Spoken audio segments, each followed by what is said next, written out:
Hello my dear friends, welcome to back my YouTube channel. तो कैसे हैं आप लोग? आई होप आप लोग अच्छे होंगे।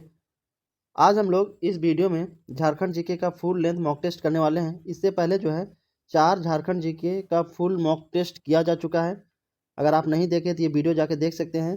ऑनलाइन टीचिंग अड्डा यूट्यूब चैनल पर एक प्लेलिस्ट बना होगा झारखंड जीके मॉक टेस्ट 2025 करके, उसमें ये चारों वीडियो आपको मिल जाएंगे। तो आज हम लोग करेंगे मॉक टेस्ट नंबर 5, और इसमें भी जो है बेहतरीन इंपॉर्टेंट क्वेश्चन को हम लोग करने वाले हैं। तो चलिए स्टार्ट करते हैं और फटाफट with explanation full length mock test जो है झारखंड जीके का नंबर 5 कंप्लीट करते हैं। पहला क्वेश्चन देख सकते हैं स्क्रीन में। पहला क्वेश्चन क्या है? बिरहोर जनजाति के संदर्भ में निम्नलिखित कथनों पर विचार कीजिए। झारखंड की जो बिरहोर जनजाति है, जैसा कि हम लोगों को पता है झारखंड में 32 अलग अलग प्रकार की जो जनजातियां हैं, अब एक जो है और एक जनजातियां ऐड हो गई है, तो टोटल 33 जो है झारखंड में 33 अलग अलग जनजातियां हैं। तो उनमें से बिरहोर जनजाति के संदर्भ में जो बातें बताई गई है उस पर विचार करना है और आपको सही कथन को चुनना है।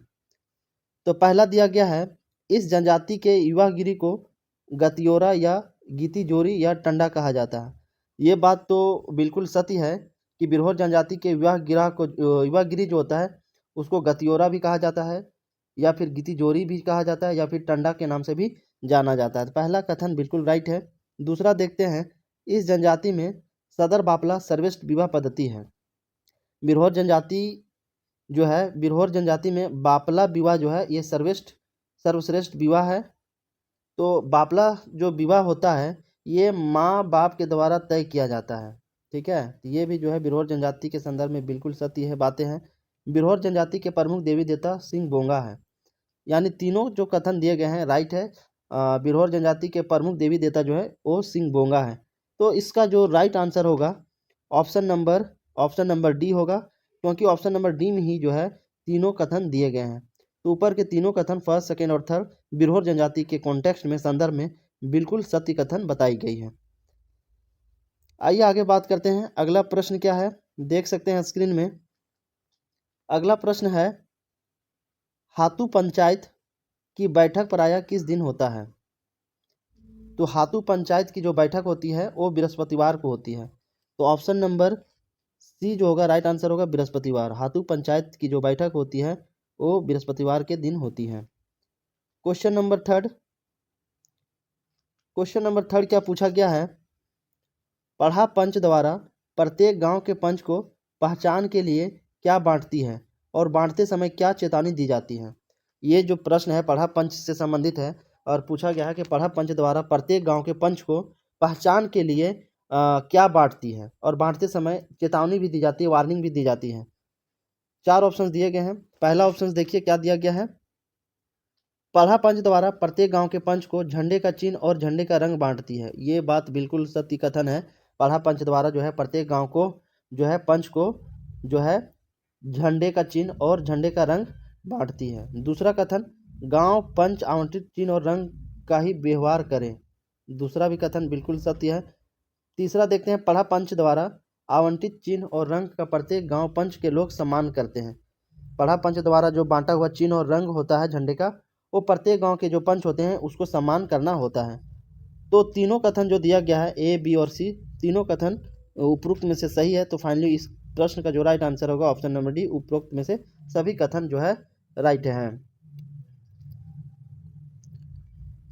अगला प्रश्न है क्वेश्चन नंबर 4, झारखंड की जनजातियों में जननी शिकार किसके द्वारा मनाया जाता है? तो झारखंड की जनजातियों में जो जननी शिकार होता है वो किसके द्वारा मनाया जाता है? ये जो है केवल महिलाओं के द्वारा मनाया जाता है। ऑप्शन नंबर बी जो है इस प्रश्न का बिल्कुल राइट आंसर होगा। जननी शिकार जो है केवल जनजातियों महिलाओं द्वारा पुरुष वस्त्र पहनकर रात में शिकार किया जाता है, और यह शिकार खेलने की एक अनूठी प्रथा होती है। ठीक है, जननी शिकार क्या होता है? केवल जनजातियों महिलाओं द्वारा पुरुष के कपड़े पहनकर रात में शिकार करती हैं, और इस शिकार को जननी शिकार के नाम से जाना जाता है, और ये जो है खेलने की एक अनूठी प्रथा भी है। ऑप्शन नंबर बी जो है राइट है। क्वेश्चन नंबर 5 की बात करें तो मांझी परगनेत शासन व्यवस्था का मुख्य उद्देश्य क्या है? जैसा कि झारखंड में अलग अलग जनजातियां निवास करती है और सभी जनजातियों की एक अपनी शासन व्यवस्था है, तो उनमें से मांझी परगनेत जो है इसकी शासन व्यवस्था का मुख्य उद्देश्य क्या है? ऑप्शंस दिए गए हैं। समाज में एकता, सुरक्षा तथा शांति बनी रहे। मांझी परगनेत शासन व्यवस्था जो है उसका बहुत सारे उद्देश्य है, जिसमें से एक प्रमुख उद्देश्य यह है कि समाज में एकता बनी रहे, सुरक्षा तथा शांति भी बनी रहे। दूसरा, बाहरी खतरों से लोगों को सुरक्षित रखा जाए। ऑप्शन नंबर बी भी राइट है। खतरों से लोगों को सुरक्षित रखना और बाहरी खतरों से जो है लोगों को सुरक्षित रखा जा सके, बचाया जा सके, ये भी मांझी परगनेत शासन व्यवस्था का मुख्य उद्देश्यों में से एक है। तो तीनों जो है ये मांझी परगनेत शासन व्यवस्था का मुख्य उद्देश्य है। तो फाइनली जो है इस प्रश्न का जो आंसर होगा ऑप्शन नंबर डी सही होगा। आइए आगे बढ़ते हैं। अगला प्रश्न क्या है? क्वेश्चन नंबर 6, खड़िया महासभा का सर्वोच्च सभापति कौन होता है? खड़िया महासभा का जो सर्वोच्च सभापति होता है वो कौन होता है? परगना, खड़िया राजा या फिर red? Option number D Kartaha. तो खड़िया महासभा का जो सर्वोच्च सभापति होता है वो खड़िया राजा होता है। खड़िया राजा होता है, तो option number B right answer होगा। खड़िया महासभा का सर्वोच्च सभापति खड़िया राजा होता है। अगला प्रश्न क्या है? क्वेश्चन नंबर 8 देख सकते हैं स्क्रीन में। बथुड़ी जनजाति की परंपरागत पंचायत व्यवस्था का प्रधान क्या कहलाता है? बथुड़ी जनजाति जो होती है उसकी परंपरागत पंचायत व्यवस्था का जो मुखिया होता है, प्रधान होता है, हेड जो होता है वो क्या कहलाता है? दोहर, मुखिया, मांझी या फिर नायक कहलाता है? तो राइट आंसर होगा इसका option number A Dohar. Option number A Dohar जो होगा इस प्रश्न का बिल्कुल राइट आंसर बनेगा, क्योंकि बथुड़ी जनजाति की परंपरागत पंचायत व्यवस्था का जो प्रधान होता है उसे दोहर कहा जाता है। क्वेश्चन नंबर 9, ये भी बहुत महत्वपूर्ण प्रश्न है। झारखंड के सदान के संबंध में इनमें से कौन सा कथन असत्य है? देखिए गलत पूछा गया है। झारखंड के जो सदान है उसके संबंध में, उसके कॉन्टेक्स्ट में कौन सा जो स्टेटमेंट दिया गया, ऑप्शन दिए गए हैं वो गलत है। गलत ऑप्शंस आपको सेलेक्ट करना है। तो पढ़िए, सदान लोग सूर्य के उपासक हैं। ये बात तो बिल्कुल सत्य है कि सदान लोग जो है सूर्य के उपासक हैं, पूजते हैं। सदान लोग भूत प्रेत आदि में विश्वास करते हैं। सदान के जो लोग होते हैं भूत प्रेत में भी विश्वास रखते हैं। ऑप्शन सी, सदान लोग कांसा तथा पीतल के बर्तन को समृद्ध को घोतक मानते हैं। और सदान के जो लोग हैं कांसा तथा पीतल के बर्तन को जो है घोतक मानते हैं। ऑप्शन डी, सदानों का समाज मातृतात्मक होता है। ये गलत बात है। झारखंड के सदान के संबंध में ये जो बातें बताई गई कि सदानों का समाज मातृतात्मक होता नहीं, मातृतात्मक प्रधान नहीं होता है, बल्कि ये जो होता है ये आपका होता है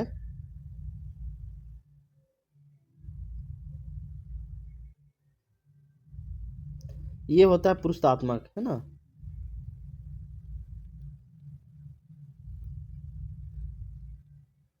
तो ऑप्शन डी जो है अपने आप में गलत स्टेटमेंट दिया गया है। इस प्रश्न का राइट आंसर बनेगा ऑप्शन नंबर डी। आइए आगे बढ़ते हैं। क्वेश्चन नंबर 10,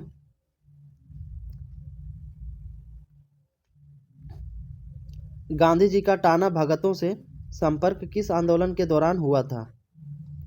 वहाबी आंदोलन, असहयोग आंदोलन, सविनय अवज्ञा आंदोलन या फिर भारत छोड़ो आंदोलन? तो गांधी जी का टाना भगतों से जो संपर्क हुआ था वो वहाबी आंदोलन के दौरान हुआ था। तो ऑप्शन नंबर ए राइट आंसर होगा। गांधी जी का जो है टाना भगतों से संपर्क जो है वहाबी आंदोलन के दौरान हुआ था।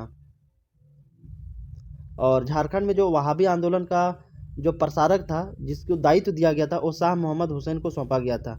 ये भी बात आप याद रखेंगे। झारखंड में जो वहाबी आंदोलन हो रहा था इसके जो प्रसार का जो दायित्व था वो किसके पास था? शाह मोहम्मद हुसैन। यहाँ पे लिख देते हैं शाह मोहम्मद हुसैन। और वहाबी आंदोलन के दौरान ही गांधी जी का जो है टाना भगतों से कांटेक्ट होता है, संपर्क होता है।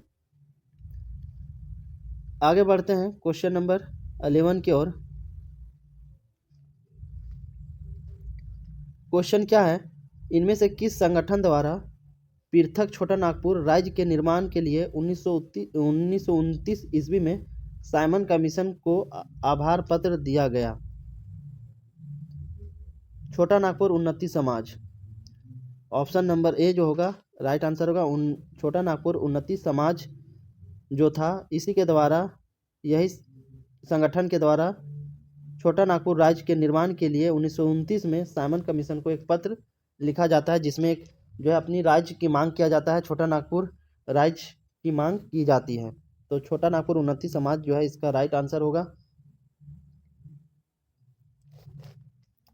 क्वेश्चन नंबर 12, और क्वेश्चन क्या पूछा गया देख सकते हैं। इनमें से कौन झारखंड राज्य में पद्म श्री पुरस्कार पाने वाले प्रथम आदिवासी हैं? ये जो है क्वेश्चन बहुत इंपॉर्टेंट है, एग्जाम में आने वाले प्रश्न है, इसको आप जो है डबल स्टार मार्क लगा लें, ये बहुत ही महत्वपूर्ण क्वेश्चन है। इनमें से कौन झारखंड राज्य में जो है पद्म श्री पुरस्कार पाने वाले प्रथम आदिवासी है? जुएल लकड़ा, जयपाल सिंह, शिबू सोरेन या फिर विनोद बिहारी महतो?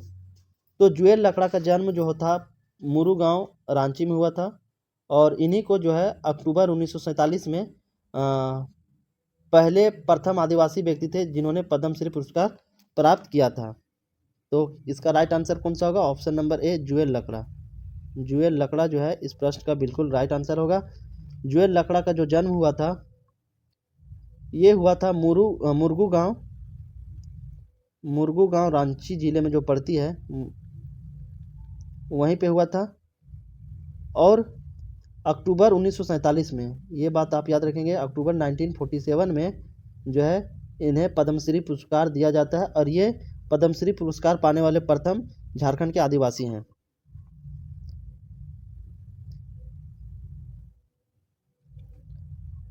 अगला प्रश्न क्या है? क्वेश्चन नंबर 13, फिल्म माटी के सपूत में झारखंड के किस विद्रोह की गौरव गाथा का वास्तविक चित्रण किया गया है? फिल्म जो है जिसका नाम माटी के सपूत है, उसमें झारखंड के एक विद्रोह की गौरव गाथा जो है उसकी वास्तविक कहानी को चित्रण किया गया, दर्शाया गया है। तो कौन सा विद्रोह है? चुआड़ विद्रोह, चेरो विद्रोह, ढाल विद्रोह, ऑप्शन डी हो विद्रोह? तो राइट आंसर होगा ऑप्शन नंबर ए, चुआड़ विद्रोह। ऑप्शन नंबर ए, चुआड़ विद्रोह जो है इस प्रश्न का बिल्कुल राइट आंसर होगा। 5 अप्रैल 2022 को तलाश फिल्म प्रोडक्शन सिल्ली रांची के जो निदेशक विष्णु गिरी जी थे, उसके द्वारा निर्मित माटी के सपूत फिल्म में झारखंड के चुआड़ विद्रोह के वीर गाथा को दर्शाई गई है। क्वेश्चन नंबर 14,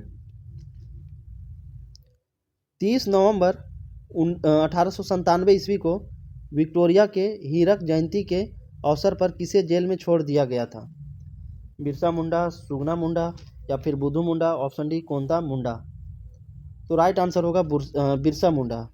ऑप्शन नंबर ए, बिरसा मुंडा इसका बिल्कुल राइट आंसर होगा। 30 नवंबर 1897 ईस्वी को विक्टोरिया के हीरक जयंती के अवसर पर बिरसा मुंडा को जेल से छोड़ दिया गया था।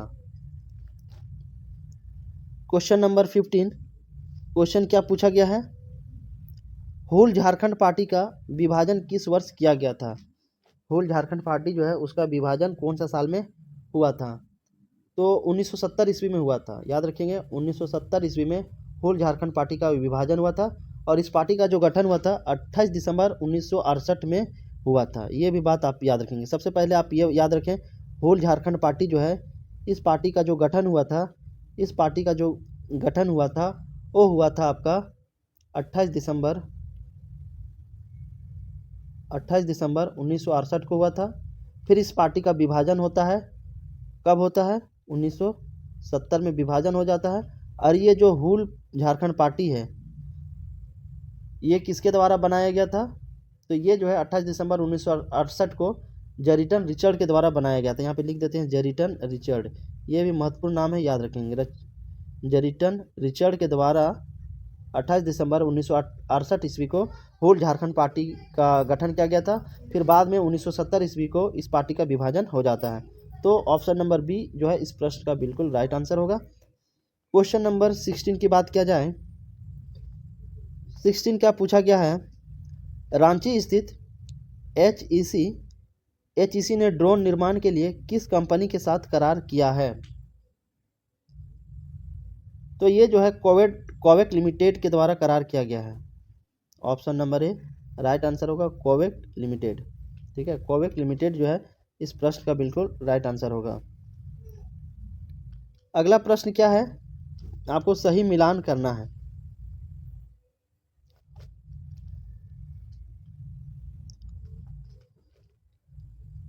क्वेश्चन नंबर, निम्न में से सुमेलित नहीं है, कौन सा सही मिलान नहीं है, आपको बताना है। कोरवाहा जो है ये सोरिया पहाड़िया का युवा गिरी है, या फिर गतियोरा बिरहोर जनजाति का विवाह गिरा है, या फिर गीतोवा जो है ये खड़िया जनजाति का विवाह गिरी है, या फिर घोटुल जो है ये उरांव जनजाति का विवाह गिरी है। तो यहाँ पे जो सही सुमेलित कौन सा नहीं है, तो सही सुमेलित जो है ऑप्शन नंबर डी सही नहीं है, बाकी तीनों जो है सही है। कोरवा जो है ये सोरिया पहाड़िया का जो है युवागिरी है, गतियोरा बिरहोर जनजाति का युवागिरी है, गीतोओ की बात करें ये खड़िया जनजाति का युवागिरी है, घोटुल जो है ये उरांव जनजाति का युवागिरी नहीं है, बल्कि ये जो है आपका घोटुल जो है मुंडा का युवागिरी है। घोटुल जो है ये मुंडा जनजाति का युवागिरी है।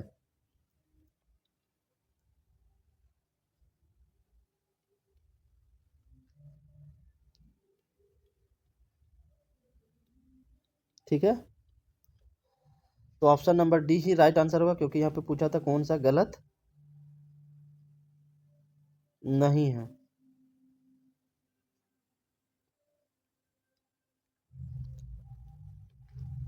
क्वेश्चन नंबर 18,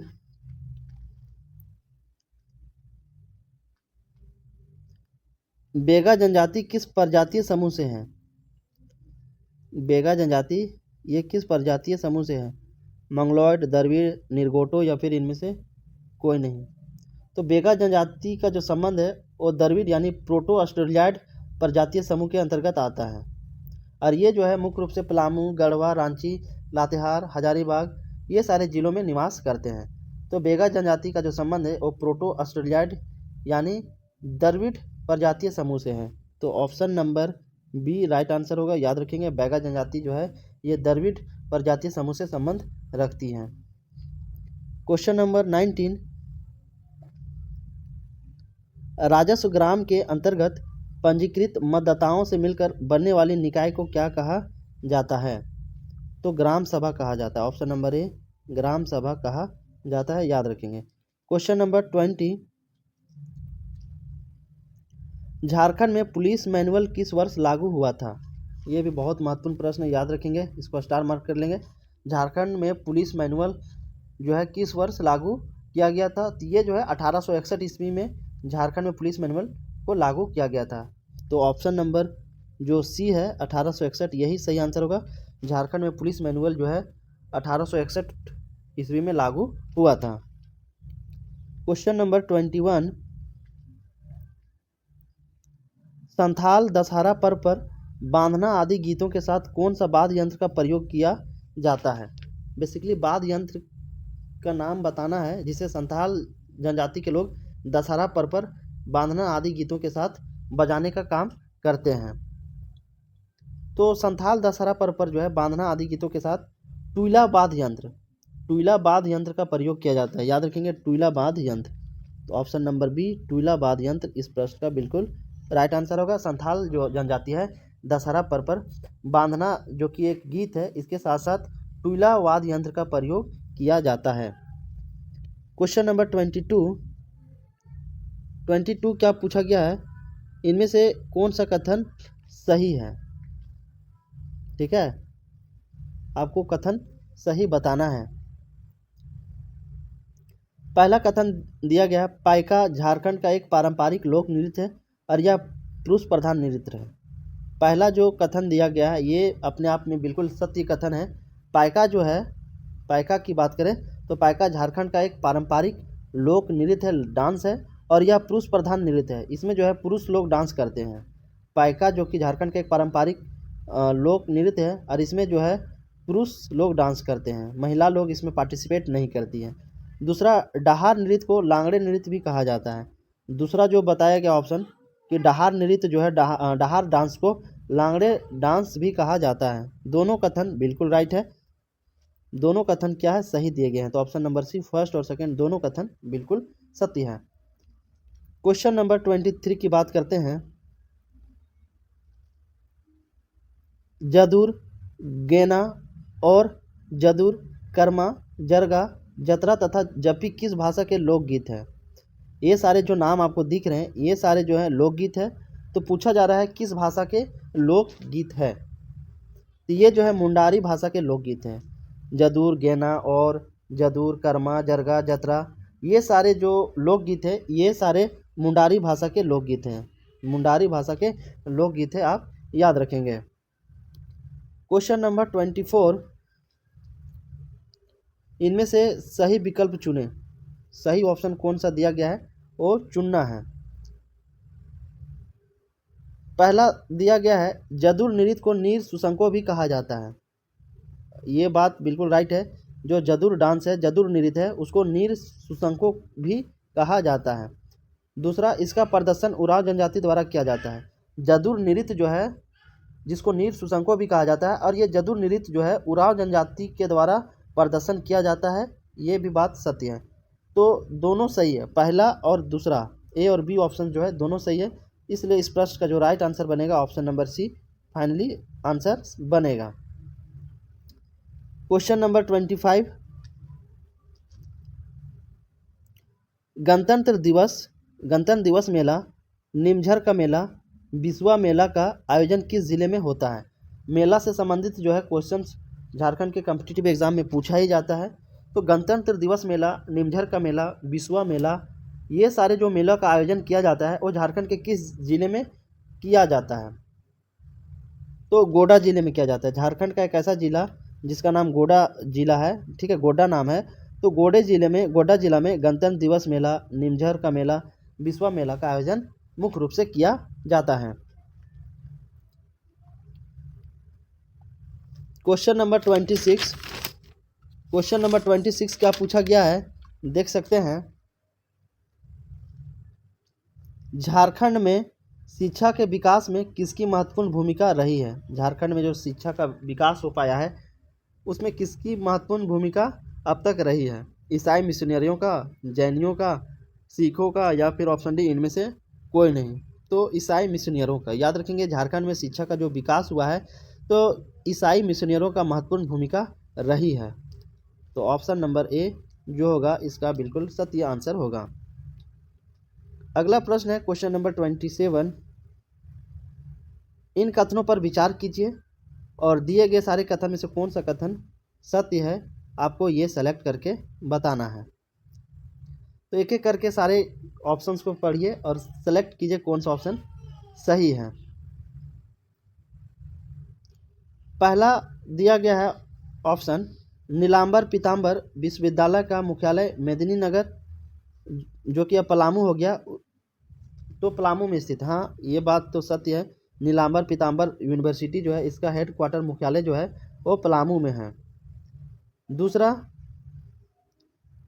प्रबंधन प्रशिक्षण संस्थान की स्थापना 1962 ईस्वी में की गई थी। प्रबंधन प्रशिक्षण संस्थान जो है इसकी स्थापना 1962 को की गई थी, ये भी सही है। रक्षा शक्ति विश्वविद्यालय रांची में स्थित है और रक्षा शक्ति यूनिवर्सिटी जो है ये रांची जिले में स्थित है। तीनों के तीनों कथन सत्य है। तो फाइनली जो होगा ऑप्शन नंबर डी जो होगा इस प्रश्न का राइट आंसर होगा, क्योंकि फर्स्ट, सेकेंड और थर्ड तीनों कथन बिल्कुल सही हैं।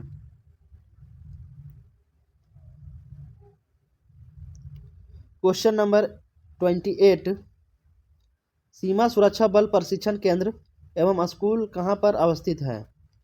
सीमा सुरक्षा बल ट्रेनिंग सेंटर और स्कूल जो है कहाँ पर अवस्थित है? चार ऑप्शंस दिए गए हैं। तो ये कहाँ पे है? मेरू हजारीबाग में। Option number D Meru Hazaribagh.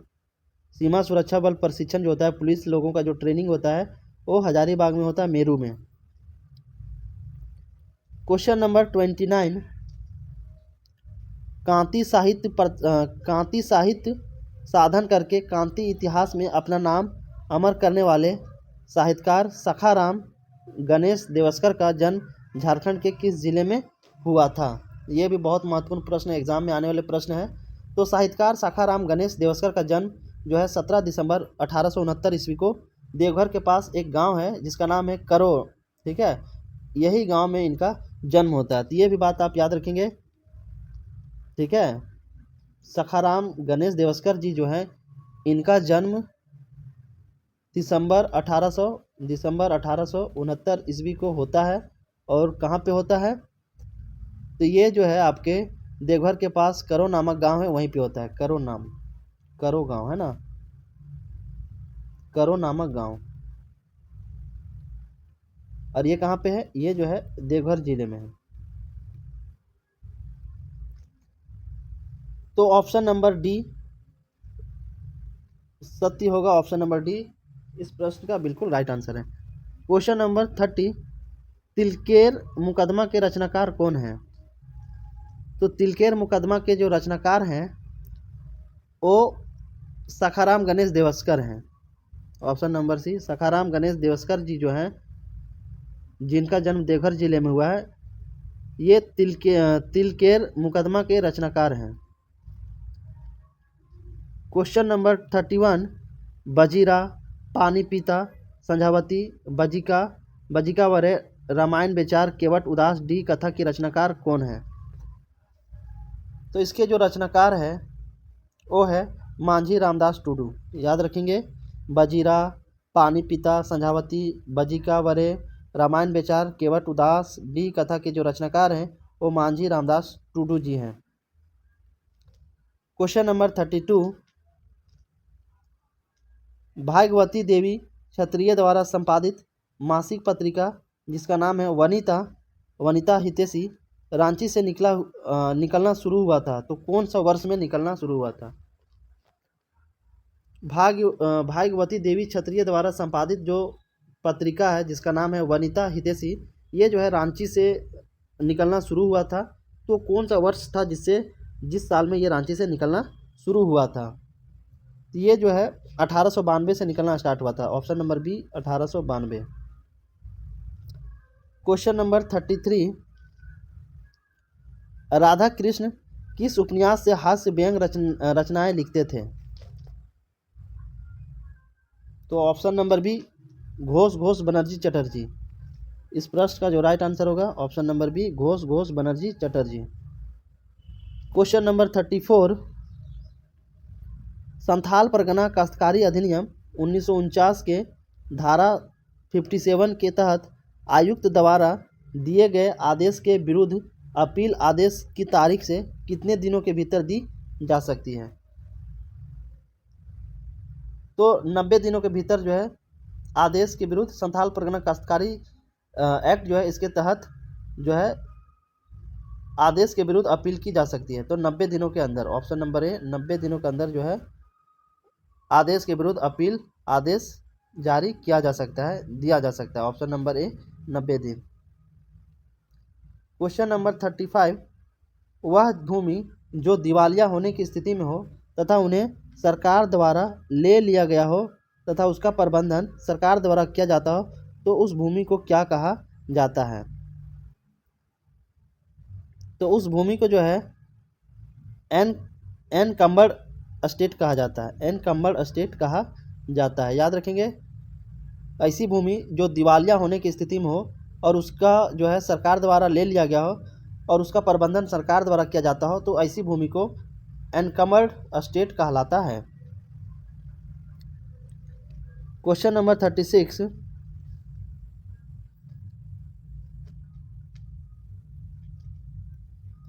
कोई व्यक्ति किसी ग्राम का बंदोबस्त रैयत तब तक बना रहेगा जब तक कि वह उस ग्राम में रैयत के रूप में कोई भूमि धारित करता हो, और तत्पश्चात कोई भी व्यक्ति जो है किसी ग्राम का बंदोबस्त रैयत तब तक बना रहेगा जब तक उस ग्राम में जो है जो रैयत है, रैयत के रूप में कोई भूमि अगर नहीं खरीद लेता है, धारित नहीं कर लेता है, और तत्पश्चात यानी उसके बाद भी, तो कितने सालों के भीतर जो है ये काम करना होगा?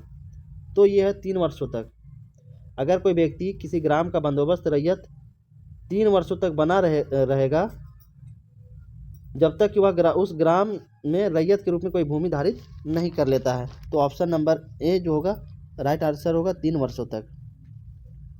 क्वेश्चन नंबर 37, CNT एक्ट के तहत ऐसी जंगली भूमि जिसे भूस्वामी के अतिरिक्त किसी अन्य कृषक द्वारा तैयार की गई हो, उस भूमि को क्या कहा जाता है? तो उस भूमि को कोड़कर भूमि कहा जाता है। याद रखेंगे, कोड़कर भूमि कहा जाता है। CNT एक्ट के तहत ऐसी जंगली भूमि जिसे भूस्वामी के अलावा किसी अन्य किसान द्वारा तैयार किया गया हो तो उस जमीन को कोड़कर भूमि कहा जाता है। क्वेश्चन नंबर 38, CNT एक्ट के किस अध्याय में अधिकार अभिलेख और लगान निर्धारण का प्रावधान है? CNT एक्ट के जो अध्याय है वो कौन सा अध्याय है जिसमें अधिकार अभिलेख और लगान निर्धारण का प्रावधान है? तो वो अध्याय है आपका 12, ऑप्शन नंबर सी अध्याय 12। ठीक है, ऑप्शन सी अध्याय संख्या 12। और ये धारा 80 से लेकर के 100 याद रखेंगे। धारा 80 से 100 के बीच जो है अधिकार अभिलेख और लगान निर्धारण का प्रावधान किया गया है। CNT एक्ट के जो है अध्याय संख्या 12 और धारा संख्या 80 से 100 के बीच में अधिकार अभिलेख और लगान निर्धारण का प्रावधान किया गया है।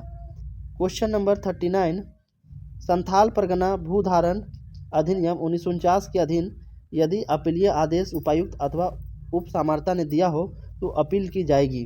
किसके पास अपील की जाएगी? राज्य सरकार के पास, न्यायालय में, या फिर आयुक्त के पास, या फिर अपील नहीं होगी?